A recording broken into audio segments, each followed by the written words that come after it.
The City, with Lynn Babcock, Associate Professor of Environmental Health and Engineering, University of Illinois in Chicago.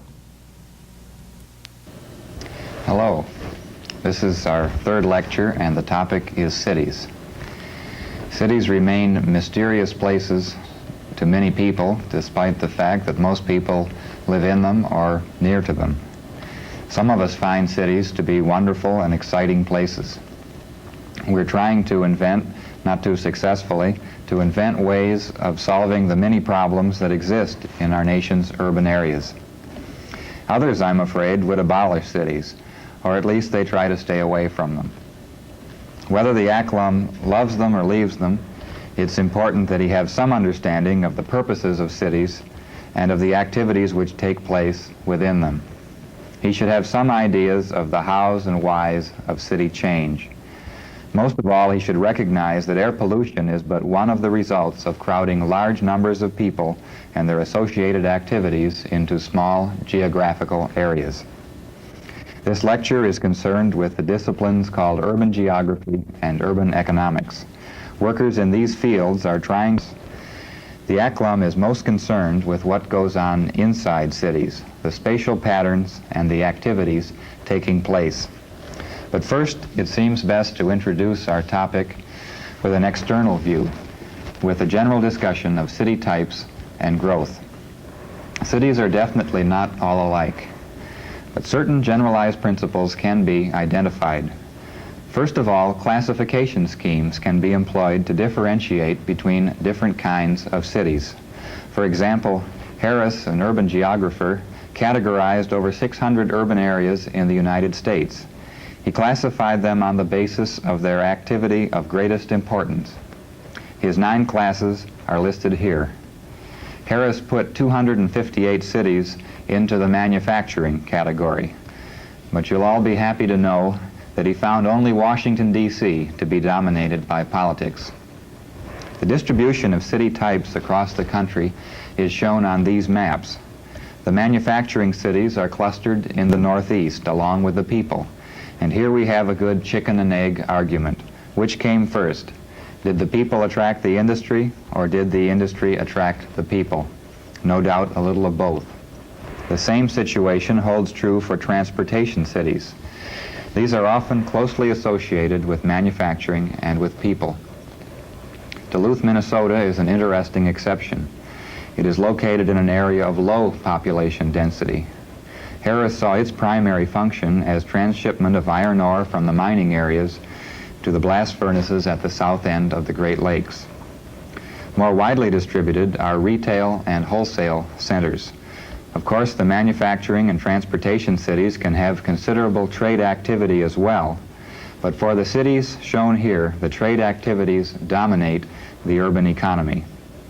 Educational centers are well dispersed, since economic considerations usually were less important than the whim of the school's founder. Mining centers are located in very specific locations for very specific reasons.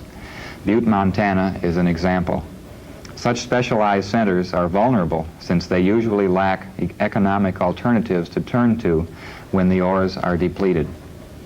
Resort cities employ a different kind of natural resources, but they also tend to locate in fairly specific and in very desirable locations. Our premise is that the alum should attempt to classify his city. Costs and benefits of air quality management alternatives would be expected to be quite different in cities with different functions. For example, air quality might be valued much more highly in a resort city than, say, in Birmingham, Alabama. Likewise with control costs. The indirect costs of achieving clean air would be high indeed if they resulted in greatly reduced employment in such specialized cities as Butte or Birmingham. Now, many cities don't fall into discrete functional specializations. In fact, a classification system can sometimes hide the true nature of a city. Chicago, for example, is principally a wholesale center, but it's also an important center for manufacturing, transportation, and education. Thus, Harris classified our city, and others like it, as being diversified. The extent of diversification influences both the source emissions and the economic strength of a city. Let's move on now and talk a little bit about growth. We will see that function and extent of diversification can have a direct effect on growth. As much as the accalum might hope or assume otherwise, cities do change in size. All air quality management strategies must consider this question of growth. Ever since the founding of our country, the extent of urbanization has continually increased. Today, our nation's population is more than 65% urban. And except in the Northeast, the growth trend shows no sign of leveling off. Most rapid growth is now occurring in the smaller cities, those with 25,000 to 250,000 population.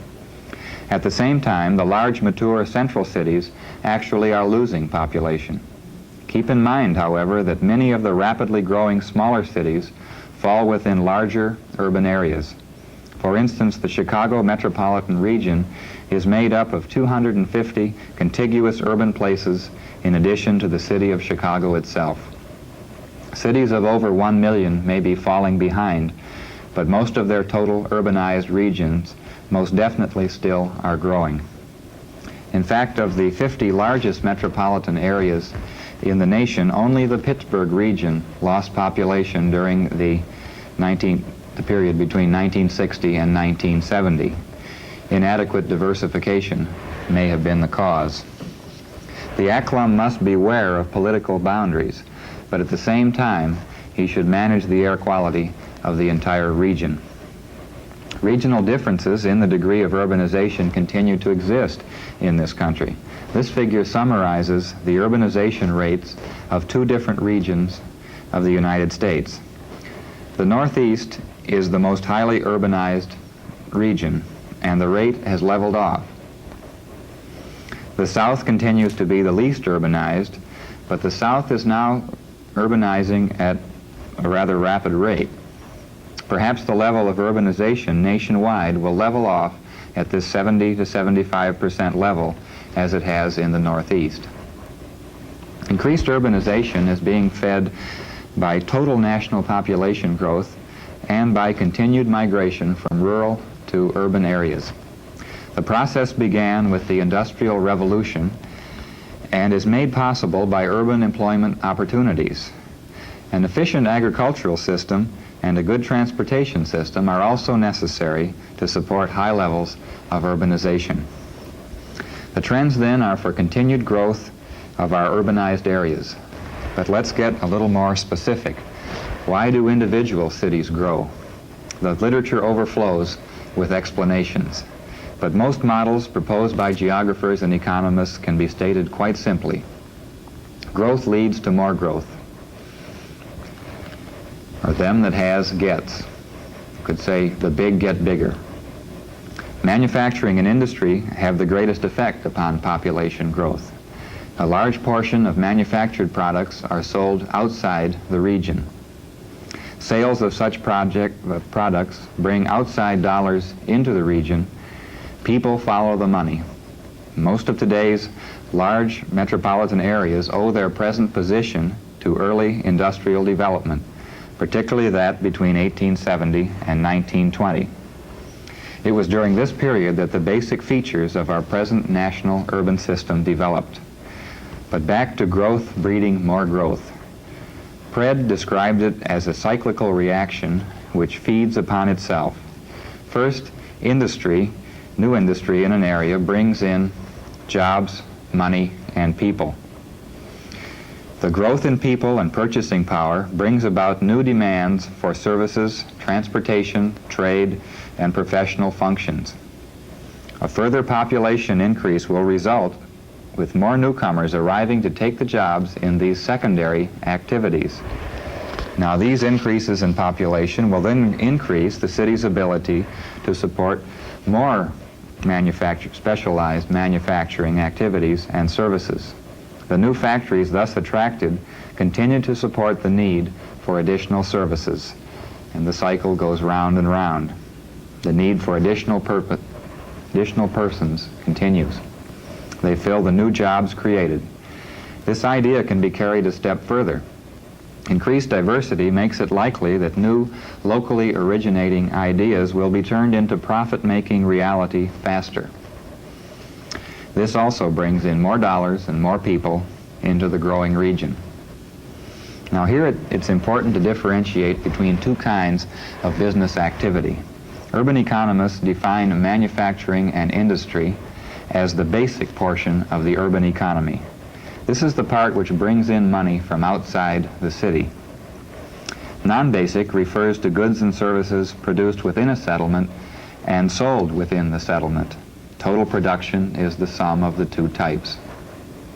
We don't have time to go into the so-called economic multiplier, which urban geographers, urban economists use to help explain why the basic or export portion has the greater influence on the urban economy.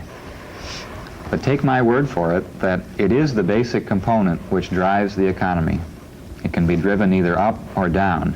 New industry can cause rapid growth as the effects of outside dollars are multiplied in the service and other non-basic or internal activities. But just as important is the converse. A decrease in basic activities can be devastating, as noted for Detroit and Seattle during periods of slack demand for their specialties, either automobiles or airplanes. Layoffs in these industries always have a multiplied effect upon service employment in these cities. The ACLUM should closely follow changes in basic output, either up or down, since they have such a dramatic effect on overall growth. The principle seems straightforward, but still some cities continue to grow faster than others. Some don't grow at all. You're probably getting an idea as to why. Jane Jacobs argued that excessive specialization is the fundamental cause of low or negative growth rates. Copper mining in Butte, those automobiles in Detroit, airplanes in Seattle, are examples of extremely specialized activities. These are all very basic or export industries. But when an entire urban society directs all its efforts toward a single end, the efficiency may be remarkable, but the society has little skill and resources available to direct itself toward any new activities. They're stuck when the growth rate of their primary activity slows or reverses. Note that Chicago doesn't as yet suffer from some of this over-specialization as we've seen in the other three cities. We've been fairly successful in acquiring new office activities to replace the steel, meat packing, and other manufacturing specialties of the past. But still, the city itself continues to lose jobs each year. By seeking new basic functions, cities compete with each other. This looks like some of my students, but it's actually an ad trying to attract new industry into Fond du Lac, Wisconsin. But remember, it takes more than an ad. Them that has gets. It's the diverse city with its initial advantages which stands the best chance of attracting new functions into its area. Growth is usually most closely related to the resources and initiative of the inhabitants. But physical location can also be important. For example, accessibility is a term widely used by urban geographers, and it means just what it says. Chicago, for example, is more accessible to the nation's population than is Nome, Alaska. Accessibility is directly related to the transportation system and has affected the growth pattern of our cities. Between 1870 and 1920, the initial advantages of the railroads were felt by certain cities, such as Chicago. These cities grew quickly due to their lower shipping costs, increased markets, and the ability to obtain raw materials from greater distances. The result was the pattern of cities which exist today, with Chicago as the transportation hub of the nation. Note how successful Chicago has been in reorienting its transportation emphases down through the years, from lake shipping to canals to railroads to highways, and most recently to airports. Likewise, the ACLUM must place emphasis on the future rather than on outmoded transportation links to to the rest of the nation. I've discussed various ways to characterize cities, on the premise that an air quality management strategy should take into consideration the basic city type and should in particular consider the likelihood of future growth. Now, before concluding this external overview of cities, I want to mention still another useful method of characterization. Urban geographers such as Berry postulate a hierarchy or a ranking system for cities. The ranking is apparent with regard to both population and to the extent of service functions. But first, let's discuss the numbers. Of course, urban regions can be ranked according to population from largest to smallest. This figure plots population on the ordinate versus numerical population rank on the abscissa for over 100 standard metropolitan statistical areas, or as we say, SMSAs for short. New York is number 1 and is plotted here at a rank of 1 and a population of 11 million. Chicago and Los Angeles come next with a rank of 2 and 3 and lower populations, and so on down to Corpus Christi, Texas, the 100th largest urban area with a population of about 250,000. Urban geographers have been fascinated by the way the data approximate a 45-degree straight line on this log-log plot. The relationship is called the rank size rule and is found to roughly hold in many developed countries. The principle can be stated mathematically, where population equals a constant divided by the rank. K is the constant. The K value for the USA cities lies somewhere between 10 million and 24 million. Well, so what? Yes, the rank size rule may be just a curiosity discovered by restless urban geographers, but it does demonstrate a surprisingly regular relationship which might be usefully employed by the ACLUM. First, is his city tending to move up the curve? A change in position may result in changes in level of service functions. Eventually, this will cause changes in air quality. The Los Angeles region has been creeping up on Chicago. In 1970, it surpassed Chicago by 50,000 persons. But in this case, the two regions are so widely separated that it's unlikely that there will be any significant realignment of service functions. I want to pursue a little further this idea of level of service functions. Basic activities such as mining and manufacturing are generally concentrated in a relatively few cities, but some service activities are performed in varying amounts by all cities, wherever they're located. It's the role that cities play as provider of services that lies behind the urban hierarchy concept. This role is dependent on city size. Larger cities not only perform a wider range of service functions, but they also perform increasingly more specialized services. At the top, most nations have a dominant largest city which performs certain functions not entirely duplicated anywhere else in the country. Fond du Lac, Wisconsin will have trouble stealing the stock exchange away from New York City, even if the stock exchange doesn't stay on Wall Street here in lower Manhattan. Moving down the hierarchy, the next largest cities provide very specialized functions for large regions, while a larger number of smaller cities, as one moves further down the hierarchy, provide more general services for the local areas surrounding them. Cities at all levels of the hierarchy are not independent. Cities dominate those at lower levels, while at the same time these cities are dominated by the larger cities. What does all this mean to the ACLUM? His city is a specific part of a national and of a regional system of urban areas.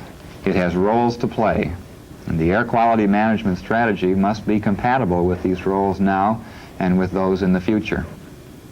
Here in the north central region, for example, Chicago is the dominant city. It's unlikely that this situation is going to change. Despite any election promises or grandiose master plans, it's quite likely that Detroit, Cleveland, St. Louis, Twin Cities, Milwaukee will remain smaller than Chicago. They will continue to look to Chicago for specific services which they cannot afford to provide for themselves. Los Angeles may surpass Chicago in population, and Chicago's stockyards may have closed. Here's a picture from the Sunday newspaper about a year ago when finally Chicago's stockyards did close.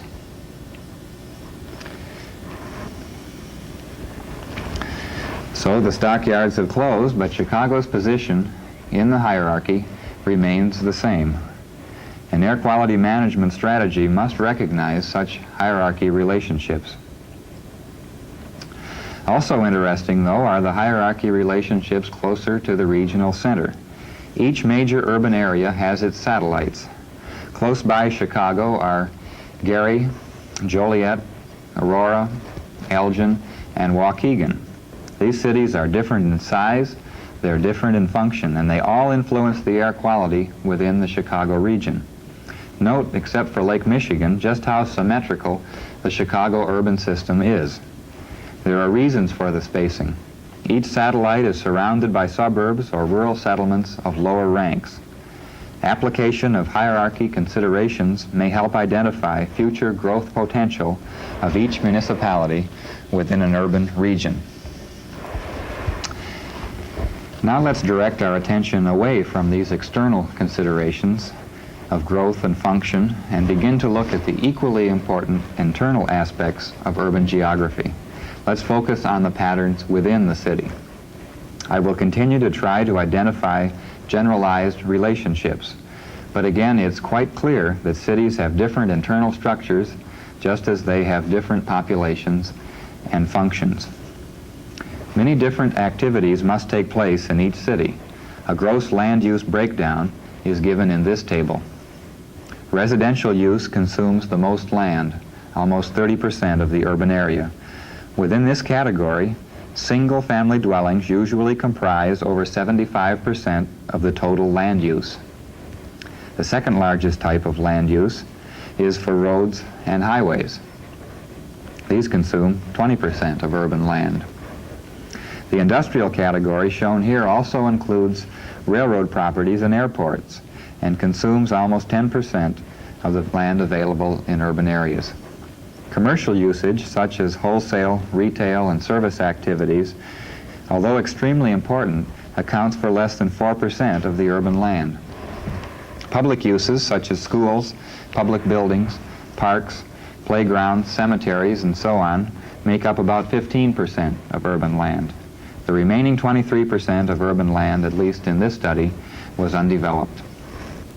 Before going further, let's recognize that urban areas are not fixed. Rather, they're best viewed as living, ever-changing organisms. Change is evident, for instance, here in inner Chicago as new buildings replace abandoned shells. Population and land use distribution are definitely not fixed. Chicago has seen many changes. It was incorporated in 1837, and it had only 16,000 people by 1847. It rose to 335,000 people before the fire in 1871. That was only a little over 100 years ago. Chicago quickly recovered to reach 1 million in population by 1890. Today there are over 7 million people in the Chicago SMSA. How would an ACLUM have survived in the 1850 to 1890 situation when a city, despite the fire, went from essentially 0 to 1 million population in only 40 years? This country may not again see this kind of almost instant development of super cities, but the ACLUM should understand the past while trying to predict the future. And Chicago is still somewhat wedded to the past with its relatively high population density and its better than average mass transportation system.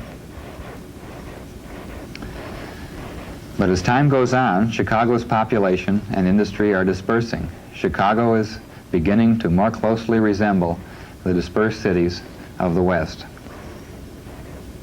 And such trends toward dispersal are apparent throughout the country. Population and such trends, we better say, are also very important to the ACLUM. Population growth may be the driving force for this dispersion, but dispersion would not be possible without improved transportation. The transportation system directly affects accessibility and the economic considerations which ultimately determine the location of activities within a given city. Without modern transportation modes, cities would be quite different. So let's review 6 transportation orientations or stages which have dramatically affected the internal structure of our cities. First, the pedestrian. The pedestrian city had several unique characteristics. In pre-industrial revolution days, cities tended to be small and compact. The compactness was a necessity because of the lack of cheap, fast transportation. Few people traveled between sections of the larger regional area. Each section formed its own integrated identity. Residential, commercial, manufacturing, even agricultural land usages were concentrated within a small area. Accessibility between these functions was very good, even though transportation was almost non-existent. The horse car was introduced into Chicago in 1859. This almost forgotten innovation here and elsewhere started to permit cities to spread out. Along restricted transportation arteries, improved transportation began to make possible the segregation of urban functions. Now, let's make one more point here. The ACLUM should begin to recognize that transportation is not necessarily evil. It does permit segregation of residential land use from industrial activities.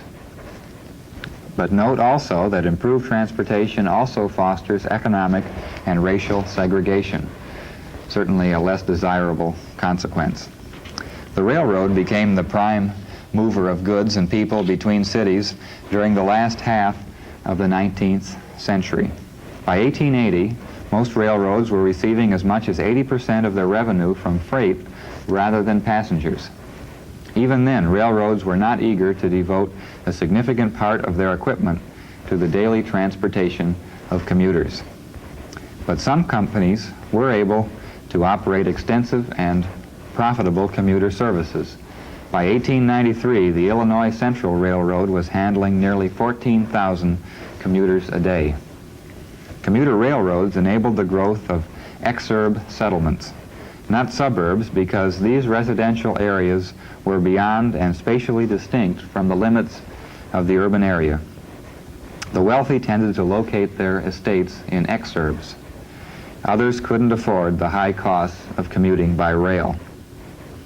Many of the exurbs have since become suburbs or even parts of the city, as residential growth has continued along the rail lines. The electric streetcar was more useful to the ordinary citizen. Before its introduction, all but the very rich were compelled to live in areas of high population density around the central business district, or as we say, CBD for short. The trolley was introduced in 1888 and became the first form of public transportation to be used on a large-scale basis for work trips by ordinary employees. Spatial patterns became more complex as the streetcar routes began to serve expanding urban areas. The streetcar helped the growing middle class to begin to escape the central city. Residential densities were reduced.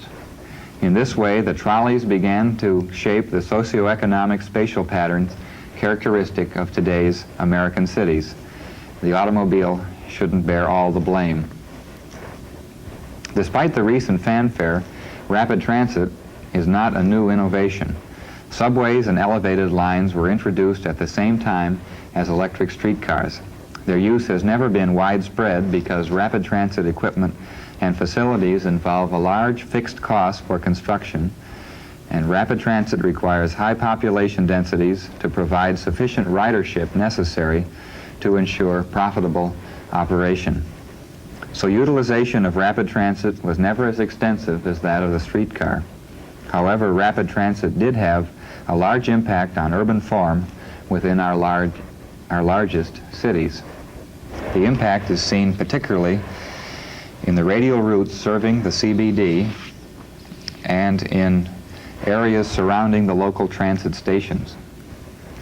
The automobile is a more recent transportation innovation, and it's had a remarkable impact upon urban form. But note that the trends toward dispersion of urban populations had all started earlier as a result of earlier transportation innovations. These trends were simply accelerated by the advent of the automobile. The automobile had its greatest effect at the periphery of the city and in other areas of low population density which mass transit facilities could not economically reach. It was the automobile which made possible the spread of population and industries into areas between the major radial rail lines leading into the city. Well, I hope you've enjoyed our pictorial review. It's an interesting story, but it's also another one of those vital considerations for the ACLUM. For instance, can we turn the clock back, or should we try to turn the clock back? Should we try to return to the pleasant-sounding pedestrian or transit-oriented cities, now that dispersed urban form reflects the presence of low-cost, go-anywhere private automobile transportation? We try to relate population dispersion directly to air quality during our 6th lecture. But now let's talk a little bit about something the economists call economic rent. Despite the advent of the automobile and the attendant improved accessibility, transportation is still not cheap enough, not fast enough, to enable complete dispersion of all urban areas and of all urban functions. Certain activities continue to cluster in certain locations. The forces encouraging this clustering involve accessibility as well as economics. Most cities still have a single dominant CBD where rents are highest and land use is most intensive. The extent and intensity of development reduces as distance from the CBD increases. Let's look again at Chicago. In 1955, 90% or more of the land within 8.5 miles of the CBD was developed. At distances greater than 16 miles, less than half the total land was developed. This figure compares two kinds of Chicago land use as a function of distance from the CBD. Commercial activities account for a small fraction of the total, but they're concentrated near the city center, with residential use dominating at greater distances from the CBD. The other activities tend to show less variation as one moves out from the center of the city. The amount and kind of land use is controlled to a large extent by economic forces. Certain activities find it to their advantage to crowd into centrally located areas, and in so doing, they bid up the prices of land, or you could call it bid up the rents, such that other functions are pushed out to areas where rents and accessibility are lower. So the ACLUM must be concerned with land value, especially if he proposes any alteration of land use. He might find it difficult to create a farm or a golf course in the CBD. A less extreme example might have the ACLUM trying to retain suburban orange groves in California, even though land values indicate that residential development is the more appropriate land use, at least more appropriate from a short-range economic standpoint.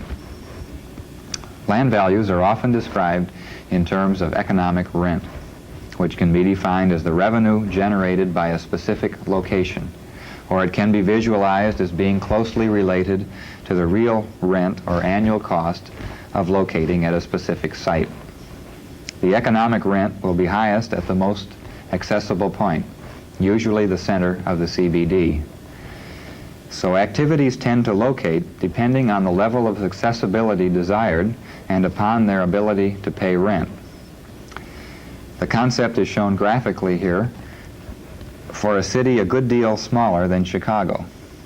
Clothing stores are shown to have the highest ability to pay for land, but only when they are centrally located. At increased distances from the center, reductions in sales necessitate lower rent. High sales, high rent. low sales, low rent. Notice that even the farmer is willing to pay more for centrally located land. It would reduce his shipping costs. He would choose to locate in the CBD if he weren't pushed out by activities with higher rent-paying ability.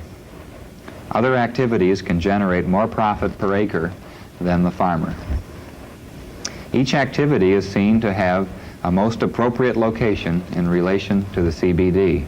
Only those activities needing a high level of centrality would choose to compete against the clothing store for the most central locations. In large metropolitan areas, not all commercial activities would fight for a place in the CBD. Others will have a neighborhood orientation. But even these will usually seek out the most accessible location which they can afford within their smaller service areas. Let's not be overwhelmed then by CBD syndrome, a malady which affects many urban policymakers. Easy access to the CBD is not the only economic consideration and is not always a positive consideration. A situation very upsetting to big city mayors, and I guess upsetting to me too, occurs when a shopping center at the suburban expressway interchange becomes more accessible with higher land values than those in the middle of the CBD. But the ACLUM's primary mission is not the salvation of the CBD. He'd better leave that to others. And rather, he should carefully assess the air pollution consequences of dispersed versus single CBD orientations. Again, we'll have more on this in Lecture 6. And let's move next to a few principles of industrial location. Recall that industrial land use generally occupies less than 10% of urban land. Yet the location of this 10% is a prime concern to the ACLUM. Large point sources are located in this area, and employees going to and from work generate considerable traffic. Sometimes such employment can be quite concentrated. The Pittsburgh region, for example, consists of over 4,000 square miles, but a 15 square mile region employs 1/3 of the total workforce. What are the locational considerations then? Let's look first at the site itself. The amount of level land available and its cost are two of the most important factors to be considered. Different industrial processes require differing amounts of level land. Industries such as oil refineries and steel mills use large amounts of land per employee and will tend to locate in areas where land is cheap, toward the edge of the city. The availability of water, electricity, sewers, access routes are other important site characteristics. Tax differentials which exist between different locations will also act as strong determinants of industrial location. From an air pollution standpoint, it may be cost-effective for the community to use subsidies to induce an industry to locate or relocate into one specific part of the urban area.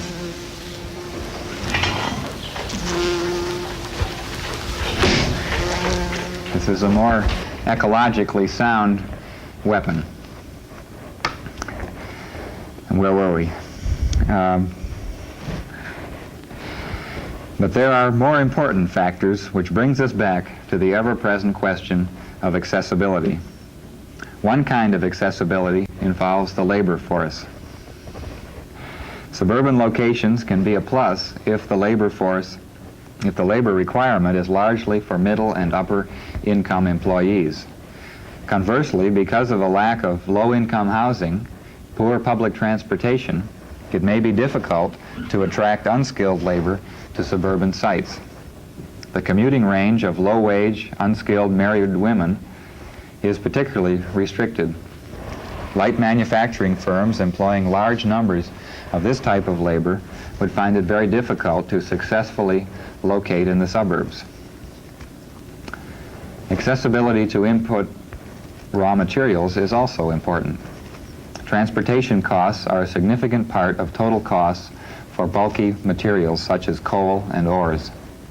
Plants requiring large amounts of this type of raw input tend to locate near the source or to the cheapest means of transportation, either water or rail.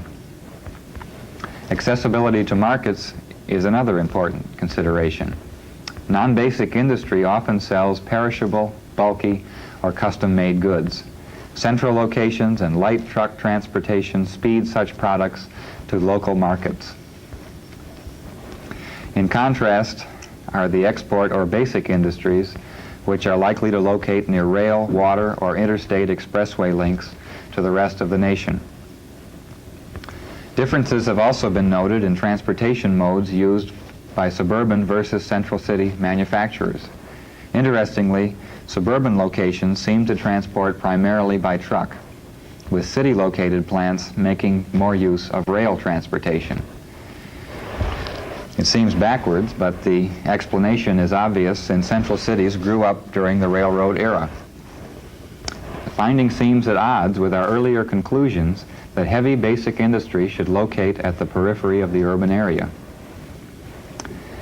So good transportation must be made available if the ACLUM hopes to induce pollution-prone industries to relocate away from the central city. Chicago provides a good example of what can be done. By 1915, Chicago was served not only by many radial rail routes, which emanated from the city like the spokes of a wheel, but also by 2 belt rail lines. Considerable of the region's heavy manufacturing is already located at the outskirts of the city and in a ring of satellite cities, particularly Gary, Joliet, Aurora, Elgin, and Waukegan. Each city is at least 30 miles from the Chicago CBD. Now today, highway-type beltways are in vogue, but rail beltways should also be considered as a means of getting industry to relocate and to reduce truck traffic on expressways. Finally, let's consider residential location. It's another category quite important to the ACLUM. In Lecture 2, our calculations showed that most of a population's time was spent at or near home. The principles of land value and economic rent can also be applied to residential location, but here the situation is more complex. First of all, let's admit that the economic rent principles seem to break down sometimes, in the short term at least, within an interesting area which partially surrounds the CBD. This area usually consists of warehouses, cheap hotels, and even vacant or abandoned land. Hobos and other poor people live here. Yet, from an accessibility standpoint, the area would be expected to generate high economic rent. The area is rightfully labeled a transition zone, almost as if middle and upper income people require some sort of a buffer between their neighborhoods and the CBD. The ACLUM should closely follow any plans for the transition zone. Such areas are frequent targets for urban renewal, and attempts may be made to create instant residential, commercial, or industrial projects within these intrinsically valuable, centrally located areas. Such projects sometimes proceed regardless of economic and social considerations. In any event, these projects, because of their central location, often remarkably affect the source-receptor relationships within an air quality region. When considering residential location, accessibility to what becomes an important question. Many variables contribute to housing value. It's sometimes difficult to measure all the benefits of a site in monetary terms, yet that is exactly what the home buyer tries to do, whether he's aware of it or not. He compares all the alternatives. He selects the one that's most pleasing and best suited to his family's needs, and it's usually the most expensive one that he can afford. So far, so good, but it remains unclear how much he's paying for physical location and how much for social considerations within the neighborhood. Perhaps the two are the same. Even with regard to location, there can be contradictions. For example, some would value accessibility and would pay extra to locate near a freeway interchange. Others would seek to be as far away as possible from the noise and congestion. Clearly, the homeowner's desire for accessibility might not even be directed toward the CBD. Certain homeowners might be much more concerned with access to shopping centers or to schools, recreational areas, or to their, more and more now, to their non-CBD job, and so on. The subjectivity involved with residential location is reminiscent of similar difficulties associated with determining the damages caused by air pollution. There's a lot of subjectivity in this business. Well, for better or for worse, improved mobility has tended to promote economic segregation within our urban areas. The high-rent residential areas usually originated at the edge of the CBD, near retail, financial, and office activities, at locations farthest removed from the side of the city in which industry and warehouses were located, on the side where the transition zone was narrowest or maybe even non-existent. These high-rent residential areas tend to expand along travel routes, preferentially selecting high ground and non-industrialized waterfront property. A main reason for our concern with wealthy residential areas is that these areas tend to pull the growth of the entire city in the same direction. Now, what about the poor? To put it simply, they get what's left over. The low-income family has considerably less choice when it comes to selecting a residence. Also, low-income choice is much more influenced by accessibility to public transportation and to employment. When industry is located close to the CBD, low-income people will likely locate nearby on the same side of the city, away from the high-rent areas. The presence of the poor in areas where economic rent might be expected to be relatively high has logic, since in the past low rents per family were compensated by extremely high population densities. Today, such areas have reduced population densities and are even dotted with abandoned buildings. Again, the ACLUM should take notice. Urban renewal may speed the reorientation of these areas such that the appropriate economic rent will be realized again in the future. They're not going to stay abandoned buildings forever when they're located so close to the CBD. The seemingly rapid replacement of Chicago's South Side black lakeshore ghetto by middle and upper income high-rise apartments is an example of such a trend. Well, I could go on and on, but this must conclude our first lecture on urban geography and economics. The next lecture will continue with the characterization of urban areas. Energy use and transportation will be discussed. The important topics of population distribution and urban models will be addressed in Lecture 6. Thank you.